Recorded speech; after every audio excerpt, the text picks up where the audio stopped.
Hi there, and welcome to Leadershipisation, all things leadership. Let me start by asking you something really directly. Are you tired and fatigued? Or have you had a plateau? Now, that's a tough question because these two things are actually quite similar. However, they require different kind of responses to deal with them. Fatigue is all about doing too much pressure, too much output, and too much of a demand on your time. Whereas a plateau, it feels different. It feels different. Maybe what's happening is that you're still delivering, you're still performing, you're still seen to be doing a great job, but internally, you're feeling not stretched. You're feeling as though you're not able to do a higher level of thinking. You're feeling as though you're not growing at the pace that you want to. And it's at this point, it's at exactly this point that many leaders shift to the assumption that they're tired. And so what they do is they either push through or they step back. And the real issue is that they're no longer being challenged in a way that sharpens their leadership.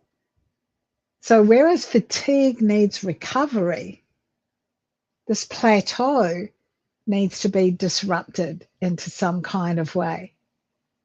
My name's Beth Bergen. I'm a global leadership communication coach, and I'd love it if you would join me as we explore this topic of, is it fatigue or is it a plateau? Strong managers don't just manage their energy. They actually recognize when they've stopped growing. And they help, or they look to understand themselves which one it is. Let's start by identifying, is it fatigue or is it a plateau? And the first point is this: fatigue is often physical, but drift is most often psychological. What do I mean by drift? I want to name it for you.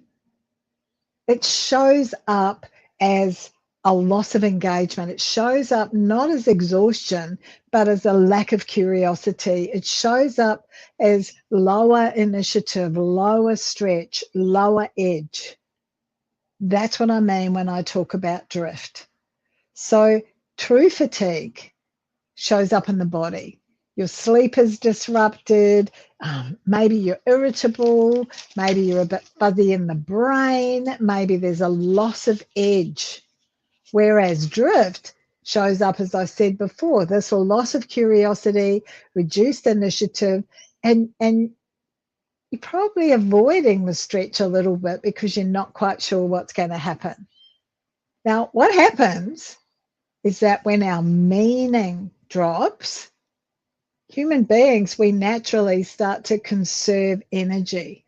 And often leaders mislabel this draft.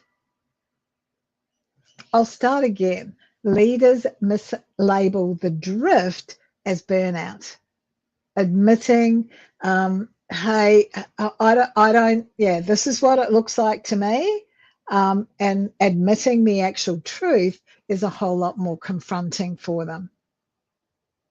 The second point I want to talk to today is this: the ideal time to disrupt yourself is when your role no longer evolves or grows with you. This is the ideal time to disrupt yourself. When challenge is down, when stimulation is down, when engagement is down, that's when you should be disrupting yourself, because growth fuels your energy. Growth fuels that desire to learn, to unlearn, to be better. And you may need to actually redefine who you are as a leader, because you could be performing really well out there. Others think that you're going really great guns, but in here, internally, you feel totally underactivated. Totally underactivated. Now, what happens is that you can get a bit confused with this, especially high performers who think, well, I'm not failing. I'm not failing. I'm just no longer expanding.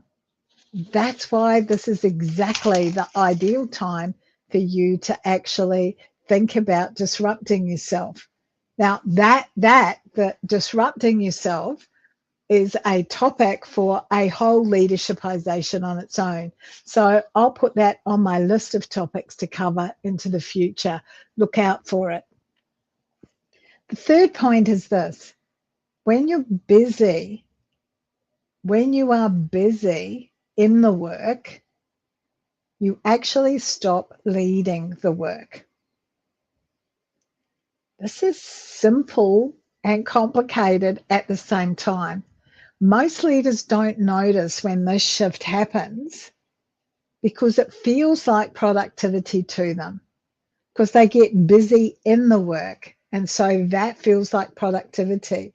The workload goes up, and most of us as leaders then default to doing things, to the execution of doing things. Our thinking time goes down, our vision goes down, our ability to influence goes down. And under pressure, what we do is we move to certainty. We move to certainty and being able to get things done. That's that execution I was talking about earlier. And that feels great because it feels productive. It feels visible. It feels like you can control it. Whereas that strategic thinking, it feels slower, it feels ambiguous, it feels a whole heap harder for you to actually measure it. Yeah? When you shift down a level, you solve things, you fix things, you respond, you approve things. You step in and you get busy in the work. And that's awesome. You're active, you're helpful, you're needed. However, you're no longer leading as your first role. You are no longer leading as your first role. Because as I said before, thinking time down, long conversations to imagine what might be possible, bear down. And what happens is that you shift from being a proactive leader to being reactive. You position yourself so that you're central to the activity, central to the work, but it means that you're away from the direction. And because you're away from that direction, there's less strategic edge. That execution that we were talking about, the getting stuff done, it reinforces that identity. I'm reliable, I'm responsive, I'm hands-on. And without this, for some of us when we're leading, we figure that our value goes down, our relevance goes down. But also at the same time, the trust that others have in us goes down. The control that we have, we feel that goes down as well. Strategic thinking goes down. And then zoom, down goes the team autonomy, down goes innovation, down goes succession planning. All of those things that you are responsible for leading when you are leading rather than being in the work, they all go down. And what comes up is bottlenecks. What comes up and what gets in the way are bottlenecks with people deciding who needs to make the decisions, because You're wanting to take that control because it feels like you are actually doing something. It feels like this is my identity. Now, what also happens here is that our leadership leverage is actually shrinking. It shrinks because suddenly we're responsive, we're available, we're busy, we're doing these outputs, and we're actually getting rewarded for that. We're not doing the strategic thinking, the recalibrating or planning or anything like that. However, we're being rewarded and praised, even though we're misaligned to what our intention as a leader is, because externally out there, we're indispensable. Yay, that's my identity. I love this. Internally, potentially, you're disconnected because you've hit that plateau. Your calendar could be absolutely full of all sorts of things. However, there's no space in there for thinking. And as a result, your influence goes down. It's a lot to think about. It's a lot to think about. And very often we default to going back to being reliable, to being responsive, to being hands-on. As a leader, that changes the way that others see you. The fourth point I want to talk to today is this. There's a real emotional cost of staying in a role that you've outgrown. There's a real emotional cost in staying in a role that you've outgrown. What happens is that you build up a subtle resentment. Then you can become quite frustrated. That can be rising. Maybe what you've got is reduced patience. And for some of us, we establish a pattern, and that pattern might look like over control, but it might also look like disengagement or something else. And often in this frustration and this reduced patience, we compensate with other behaviors. So we might move to micromanagement, or we might move to perfectionism, which means that not much gets done. Or we might move to avoiding decisions. And what I want you to do, and what I hope you'll get out of today, is that I want you to start to recognize this consciously, because very often it shows up well before we recognize it consciously. Yeah. So have a think, and we'll have a look at some tools in a moment, but have a think about, am I plateauing, or am I just really worn out? Hey, it's only halfway through April. Maybe I'm actually hitting a plateau, but I haven't been honest enough with myself to recognize that. The final point to talk about before I give you a tool is to work it through this with is this. Leadership drift can be disrupted. It can be disrupted. When you've lost your edge, you can reset. It's not about failure. It's not about failure. It's feedback. And if what has happened is that you've hit a plateau, you'll feel the growth tension going down. You'll feel the expansion that is important to you going down. You'll feel as though your why needs a bit of an update. Now, you don't have to panic here, because you can intentionally reactivate this. And there are 6 steps, that 6, 5, and 1 is 6 steps that you can use to do this. It's a 6-step process.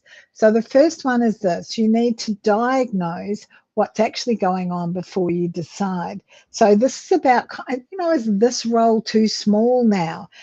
Has my learning plateaued?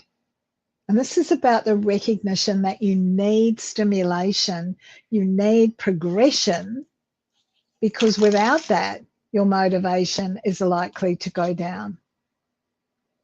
Step 2, recontract. Have a conversation internally about redesigning your role before you exit. So, maybe you can expand the scope. Maybe you can make it more complex. Maybe you can be responsible for mentoring other people. Can you lead more strategically than you have been doing? And what often happens is if you take this approach of redesigning the role, you can have a lot greater influence when you actually get to shape what your role looks like. So that step is well worth considering. The third step is, what can you do to increase your stretch? What can you intentionally take on? Is there ambiguity? Can you have greater visibility? Is there some change that you can lead? Can you build a new capability or skill for yourself? And this is where it's worth reminding you that growth occurs outside of the comfort zone. So if you've plateaued, in order for you to disrupt yourself, you're going to need to get comfortable with being uncomfortable, because you'll be challenged along the way. And that's what will potentially bring back your passion and help you to redetermine what your why is. Step 4, reconnect to that meaning. Who do I want to become now? What excites me? The more meaning you have, the greater your energy is likely to be. And once you've got that meaning, your energy will come back really quickly. It will come back really quickly because you've got the meaning. Step 5, create some thinking space for yourself. What we do when we get busy doing the doing is that we forget reflection time, strategic thinking, higher level conversations, because those 3 things will help you with your clarity. You can't resolve whether it's a plateau or whether it's fatigue if what you're doing is sitting in a reactive schedule all the time. If everyone's knocking on your door, asking you to come and do this for them because you're responsive, you're there to answer all their questions, aren't I awesome? This is my identity.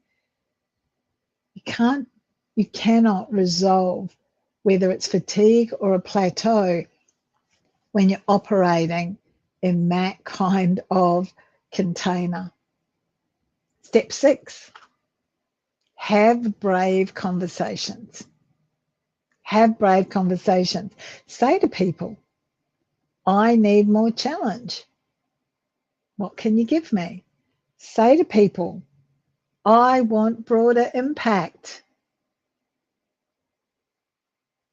Now, if you don't have those brave conversations, what happens is that you stay comfortably contained. Externally, everything seems to be fine. Internally, as we've already identified, there's a misalignment. So let's look at one practical tool that will help you to identify, am I fatigued or have I lost my edge?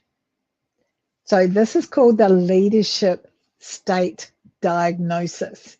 And over 10 minutes, I want you to write a couple of lists. The first one is signs. Write them all down for yourself. These are the signs that I'm truly fatigued.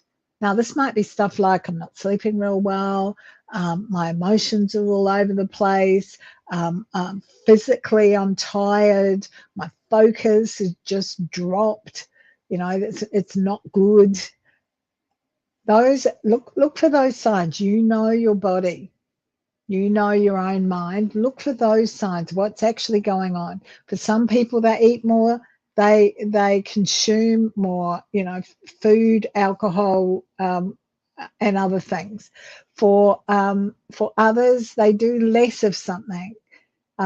So have a look and actually be thinking, what are the signs I might truly be fatigued here? Because that's a different response from if you've lost your edge or you're plateaued.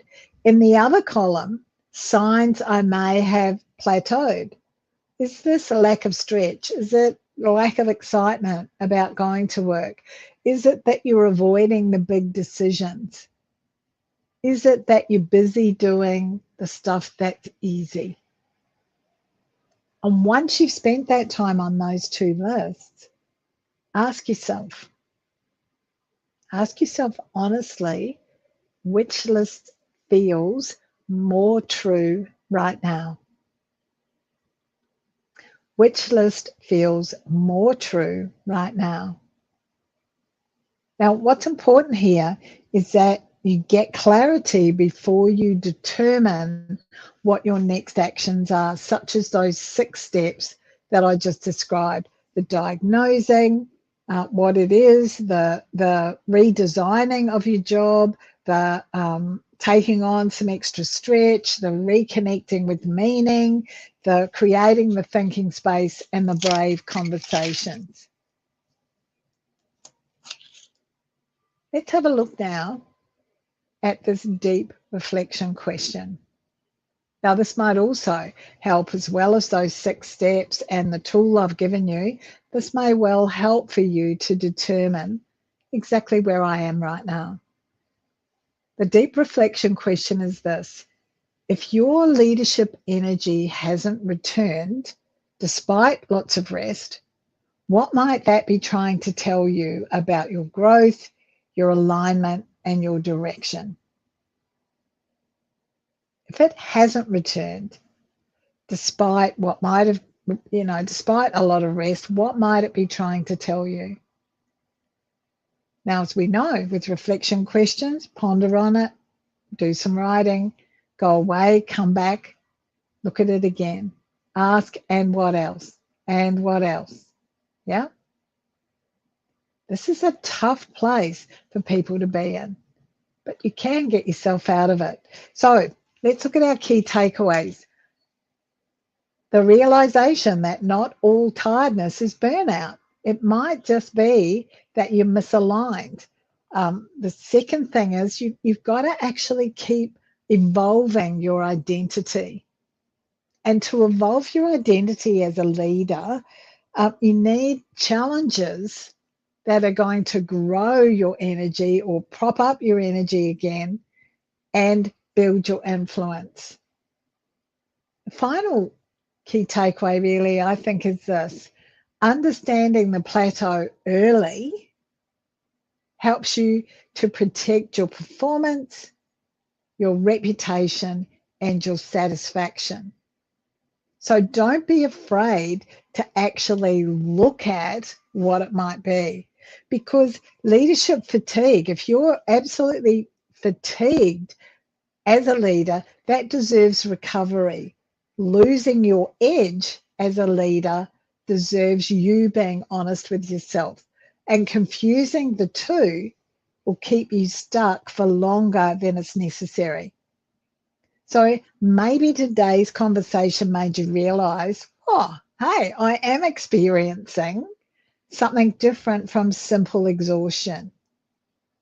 Maybe this is a signal that something in your leadership needs to shift. And if that's the case, congratulations, because that's a huge strategic awareness for you to have. And it can and it will impact on your career. So if you want to explore what that shift might look like, if you want to explore whether role design, whether influence expansion, whether a new leadership identity is what you want, there's a link which we'll stick in the platform that you're watching on. But there's also a QR code and you can book a conversation with me. Don't wait until your disengagement becomes real decline. Don't wait. Act now, because while rest restores energy, growth is exactly what will restore your leadership passion. Thank you so much for joining me today. If you've got any questions or comments, pop them on the platform that you're watching this on. If you're watching it as a replay, #replay would be awesome. I look forward to seeing you next week, Tuesday, 1 p.m. Australian Eastern Standard Time, live or on replay anytime you choose to watch it. Thank you. Bye now.